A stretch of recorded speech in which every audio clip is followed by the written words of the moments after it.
So I just want to rapid fire some facts about the war in Ukraine, and much of this information comes from various think tanks such as CSIS, ISW, CFR, etc. And just assume that if I'm bringing up a fact in this video, it is to directly counter something someone in the Trump administration has said that is incorrect, and I want to correct that record. So let's get into it. First of all, Zelensky is not about to lose all of Ukraine. Right now, Russian forces occupy about 20% of Ukraine. This means 80% is still under Ukraine's control, and at their current speed, it would take Russian troops over 83 years to capture the rest of Ukraine, if they could keep accepting huge numbers of casualties like they have been.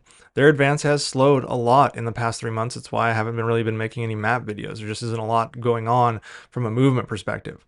Russia is still making small gains, but they lose between 500 and 1,500 soldiers every day doing this. Their average progress went down from about 28 square kilometers per day in November to now just 16 square kilometers in January, and that's across the entire massive battlefield. Now, most Ukrainian cities are still standing. Large Ukrainian cities such as Kyiv, Lviv, Dnipro, and Odessa have not been destroyed and are still functioning relatively normally. Russia has leveled some cities it captured, yes, like Mariupol, but in the 80% of Ukraine where Russia does not have control, most cities remain largely intact, except for the occasional missile or drone strike being conducted against Ukraine's critical or civilian infrastructure by Russia. Now, this one is key because I keep hearing about Ukraine having to hold elections. There is a wartime law that stops elections in Ukraine. Unlike the United States, which must hold elections per its constitution, Ukraine's constitution bans elections during martial law and wartime.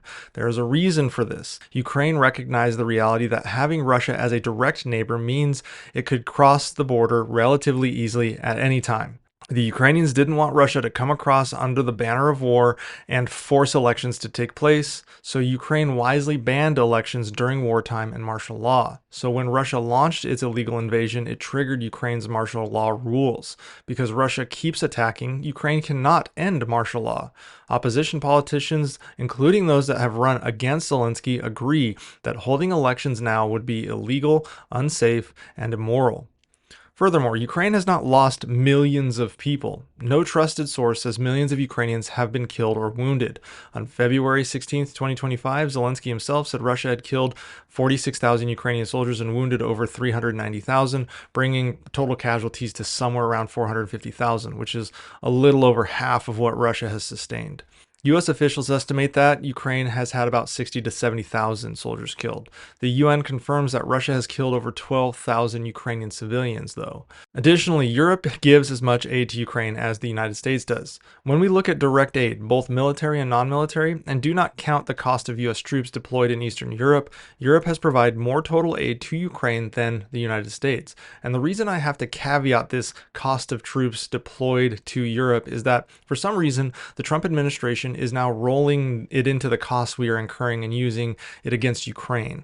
That is not fair because those troops have been there for decades, long before the war broke out in Ukraine, and they were there even under the previous Trump administration. Now suddenly rolling those costs into the costs we've incurred aiding Ukraine is massively disingenuous. Europe has given about $166 billion in aid and pledged another $35 billion through 2030. In total, Europe has given about $204 billion in aid to Ukraine, with over 174 billion coming from the EU and 14 billion coming from Norway and 16 billion coming from the United Kingdom. Compare that to the 183 billion from the US, and you can see it's relatively close. Furthermore, the EU is giving Ukraine 20 billion in loans backed by money from Russian frozen assets held in Europe. The EU holds around $220 billion in these frozen Russian assets. In January, the EU made a $1.6 billion payment using these frozen assets to Ukraine and gave an additional $3.2 billion in loans. The US could actually do the same thing with frozen Russian assets that are held in the US, but have yet to do so. Ukraine is not misusing this money either. Most of the money the United States has set aside for Ukraine stays in the US to strengthen America's own defense industry and replenish its stockpiles. The part that does go to Ukraine is watched closely by US agencies within the Department of State, the Department of Treasury, and the Department of Defense. In January of 2024, the U.S. Department of Defense Inspector General said there was no evidence that U.S. aid had been misused. Now, this last one is tied to the idea that Zelensky didn't try to stop the war early on. That's flat out untrue. Zelensky offered to meet with Putin on February 19th, 2022, 5 days before the full-scale invasion. Putin ignored him and invaded on February 24th. In March of 2022, Zelensky again asked for direct talks in any format, even saying Ukraine might give up on joining NATO. Russia demanded full surrender and demilitarization of Ukraine.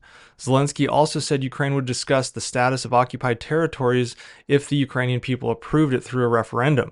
But Putin rejected that idea too. So this idea that Zelensky didn't try to do anything diplomatically is absolutely incorrect. So there you have it. I wanted to clear up the record because there's a lot of misinformation coming out. There's a lot of overt lies coming out about what was happening, what is happening surrounding this war in Ukraine. And now you can save this video or use it as ammunition against coworkers, friends, and family if they seem to be misinformed as well.